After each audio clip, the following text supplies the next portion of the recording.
Hi everyone, happy Friday. So I just want to say that this video started out as a video about baking soda beads.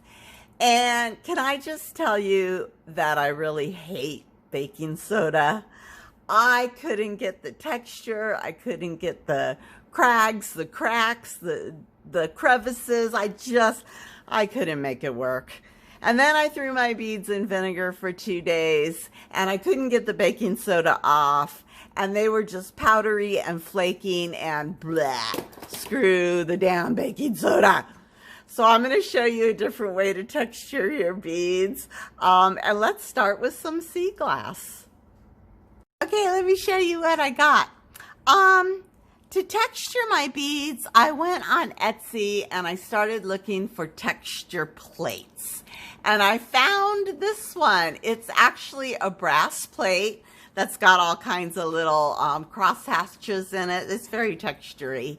And this plate is made by a company called FDJTools.com. They have an Etsy store, they have a website, and these little plates were really, really inexpensive. I got them super fast too, like the following week. It didn't take that long at all. So I am going to use this brass plate to make some texture on my sea glass. I am also going to use white enamel. So I've got my white enamel. I just sifted it onto the back of one of my rollers.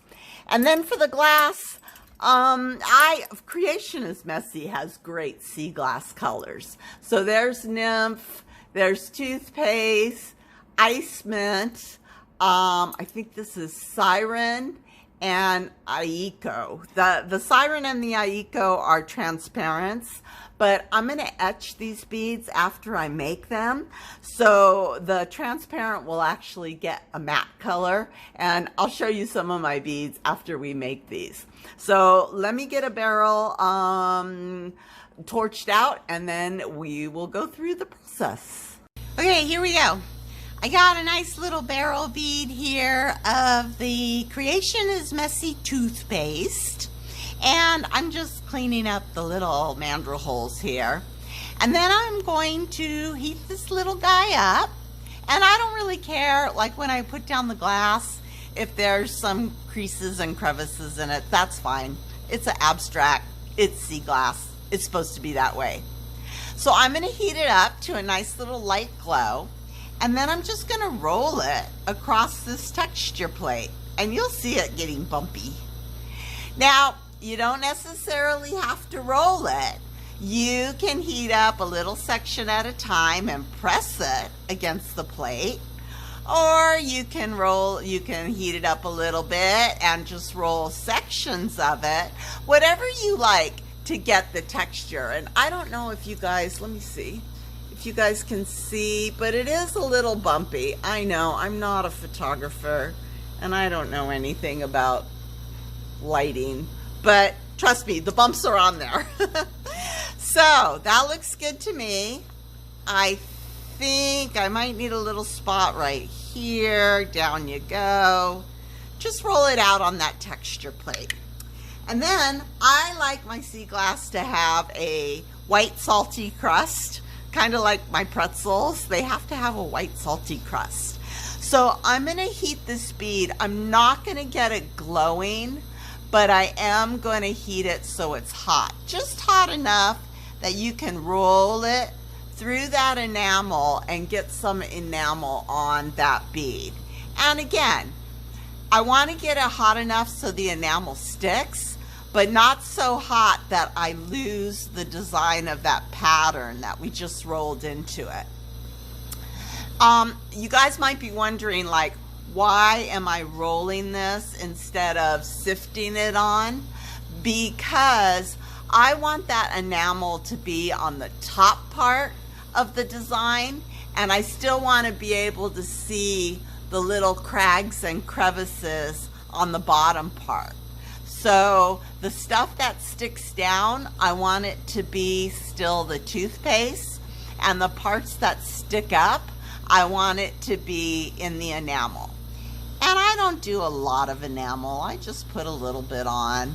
And some parts, you know, maybe you have some that you want a little bit more salt on it than other parts. So this is all, you know, whatever floats your boat, you guys, whatever looks good to you, just go for it.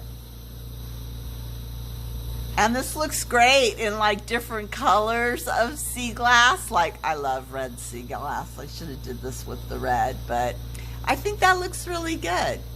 So I'm gonna put this bead in the kiln and I'll be right back. All right, my little bead is in the kiln and I just wanted to share with you guys, here's my sea glass that I made the other day of the different sim colors. There's the dark teal that I used, the Aiko.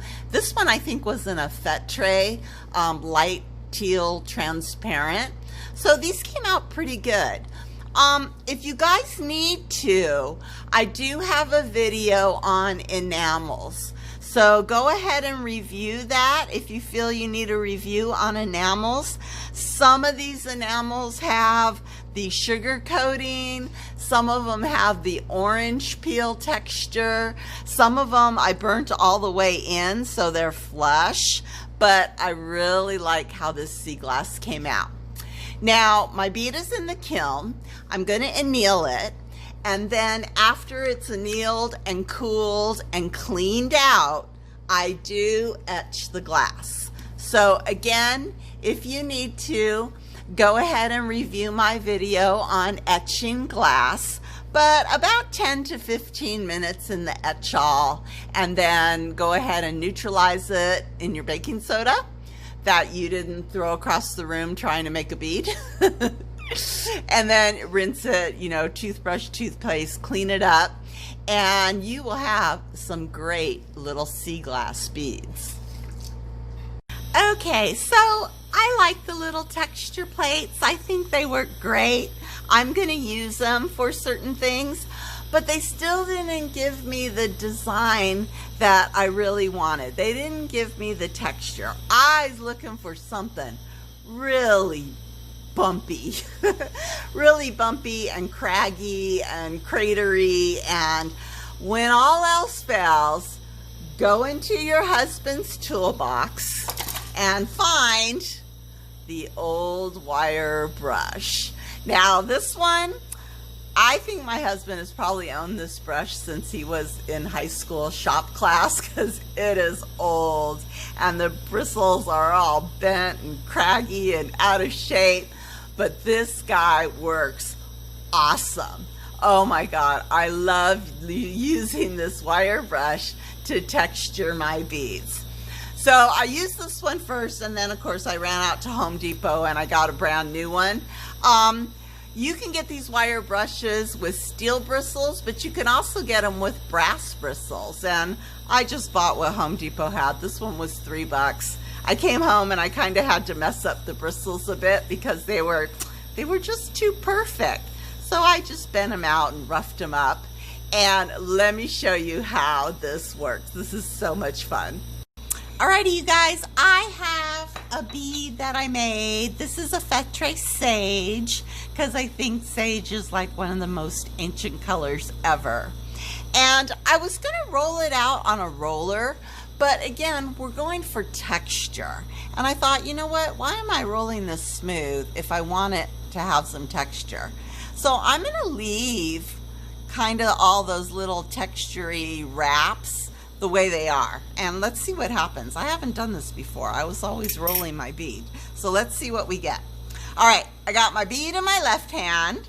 I got my brush in my right.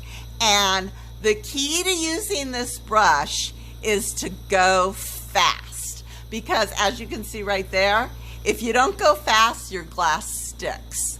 Just like hot glass sticks to a hot steel mandrel, hot glass is going to stick to these steel bristles. So you want to go quick. And I always do this a little area at a time. So here we go. I'm going to heat up this one little area till it's glowing, and then boinka, boinka, boinka, boinka, boinka, boinka, boinka. And look at that texture. Isn't that cool? And then you go and work on another area. And just start pounding those bristles into that glass. And, you know, work your way around. Oh my God, this looks like a little planet, like a piece of moonstone or something. But this is exactly the texture that I was looking for on my stupid baking soda beads. It just didn't come out. Boinka, boinka, boinka. It really helps if you say boinka. And I just go around. Now, I do work my way up and down this brush because, again, I don't want those bristles to get too hot, and I don't want my glass to stick to the bristles. So trying not to get the bristles too hot, and also trying to keep the bristles out of the flame because they will they won't like catch fire, but they do kind of flame up a little bit like that and splatter. And I think my husband used this brush on like welding projects to weld joints, and then he'd scrape off the welding slag with this brush. This thing is so well used. It's well loved. It's been in the toolbox forever. All right, this is looking great. Oh, I love this. The first couple I did, I didn't think that they had enough texture to them, so then I just got in there and really went for it.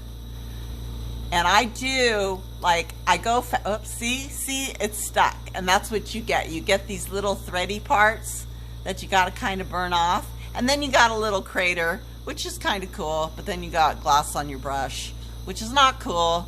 But hubby will never know. I owe him a new brush. All right, I like it. Look at all that texture and crevices and cracks. This one is going in the kiln. Now, I did find that the little brush works really well on the ends. So you can kind of go in there. And this time I'm putting the brush on the bead instead of the bead on the brush. But again, move fast or else your glass is going to stick.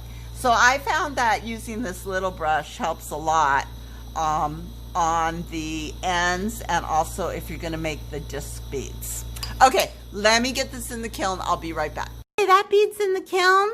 Again, just like with the sea glass, it's going to anneal, it's going to cool, Dremel out the bead release, and throw it in Etchall for about 10 to 15 minutes. 20 might be too long. And you will get these great etched beads. Now, don't think that you just have to stay with one color. This one is turquoise and sage, and I just use a Fritz stringer I think I had laying around to put a line through it. I've got my turquoise and ivory with some dots. This one is just my marble Fritz stringers. I went ahead and put a little swirly in it and then used the brush on it. And for those of you who like to do silver leaf, this is dark ivory, and I went ahead and I used silver leaf on it. I rolled it through the leaf and then burnished it in and boinka boinka'd it. Got the boinka treatment. This one I think looks totally cool. I really like that one. And here's a coral, gray, teal, a little red one here. So yeah, guys, this is my version of ancient rustic relics. I hope you liked it. Give it a shot, see what you can come up with. Have a great weekend, and I will be back next week. Take care. Bye.